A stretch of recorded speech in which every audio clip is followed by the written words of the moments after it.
السلام علیکم دوستو، آج ہم ایک ایسے سلطان کی داستان سنیں گے جس نے نہ صرف عثمانی سلطنت کو مضبوط بنایا بلکہ جنگی حکمت عملی میں ایسا انقلاب برپا کیا کہ تاریخ کے صفحات آج بھی اس کی تعریف کرتے ہیں۔ یہ ہے سلطان مراد اول کی حیرت انگیز کہانی۔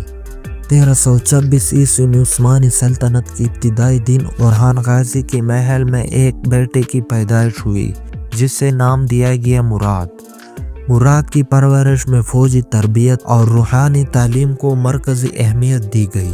تلوار اور نیزہ بازی میں مہارت انہوں نے تلوار اور نیزہ بازی میں مہارت حاصل کی، فوجی حکمت عملی کی ابتدائی تربیت بھی حاصل کی، انتظامی امور کی تربیت بھی حاصل کی، صوفی بزرگوں سے روحانی رہنمائی۔ یہ چھوٹے لمحے چھوٹے دن مراد کو ایک عظیم سپاہی اور حکمران کی بنیاد دے گئی۔ 1362 میں اورہان غازی کے انتقال کے بعد مراد عثمانیوں کا سلطان بنا، لیکن وہ عام حکمران نہیں تھا۔ اس نے اپنی فوج میں انقلاب برپا کیا، پہلی باقاعدہ تنخواہ دار پیدل فوج بنائی، سخت تربیت اور جدید ہتھیاروں سے لیس۔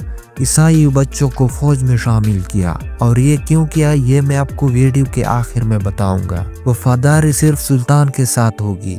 غریب بچوں کے لیے ترقی کے مواقع، ہلکی اور بھاری گھڑ سوار کی علیحدہ یونٹس بنائی، ہر یونٹ کی مخصوص ذمہ داریاں۔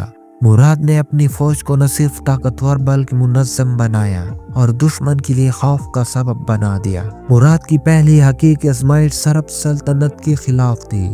راتا دریا کے کنارے دونوں فوجیں آمنے سامنے تھی۔ جنگ کی حکمت عملی کیا تھی؟ رات کے اندھیرے میں حملہ، تیز رفتار پیش قدمی، دشمن کو گھیر کر شکست دینا۔ نتیجہ سرب فوج مکمل شکست، سرب حکمران ولکاشین مارا گیا۔ عثمانیوں کی فتح نے یورپ میں پہلا قدم مضبوط کیا۔ مراد نے اپنی فوج کی تربیت اور فوجی نظام کا جادو دکھایا۔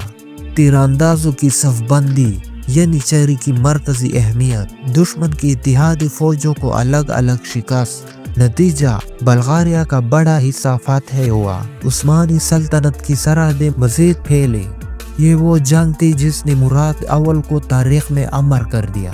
فوجی طاقت، عثمانی 27,000 سے 40,000 سپاہی تھے، سرب اتحاد 12,000 سے 30,000 سپاہی۔ مراد کی ترتیب، مرکز میں مراد خود تھا، بائیں بازو بیٹا بایزید تھا، دائیں بازو یعقوب تھا۔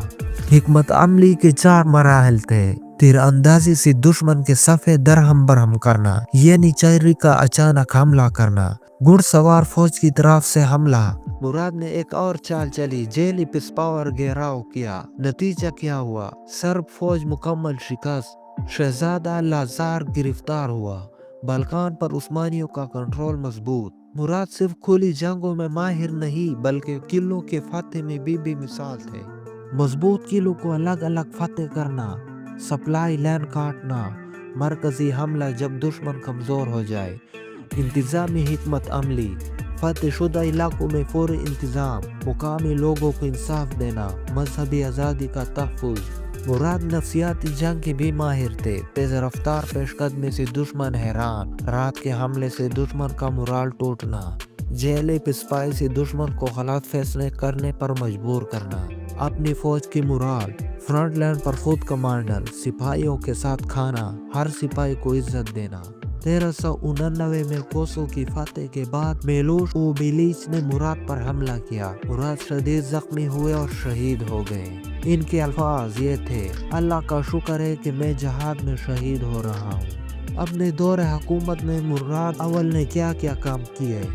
27 سال کی حکومت میں مراد اول نے سلطنت کو یورپ میں پھیلایا۔ مضبوط فوج اور انتظامی نظام، پہلے عثمانی حکمران جنہوں نے سلطان کا لقب استعمال کیا۔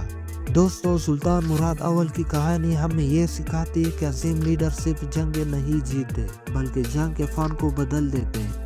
دوستو، میں نے آپ کو بتایا تھا کہ سلطان مراد نے عیسائی بچوں کو فوج میں شامل کیوں کیا تھا اور کہا تھا کہ یہ ویڈیو آخر میں بتاؤں گا۔ تو سنو، سلطان مراد نے عیسائی بچوں کو فوج میں کیوں شامل کیا اور ان کا ایک الگ فوج کیوں بنایا تھا۔ سلطان مراد نے عیسائی بچوں کا فوج اس لیے بنایا تھا وفاداری اور کنٹرول۔ عیسائی بچوں کو کم عمری میں لے کر اسلامی تعلیم، ترک زبان اور فوجی تربیت دی جاتی تھی۔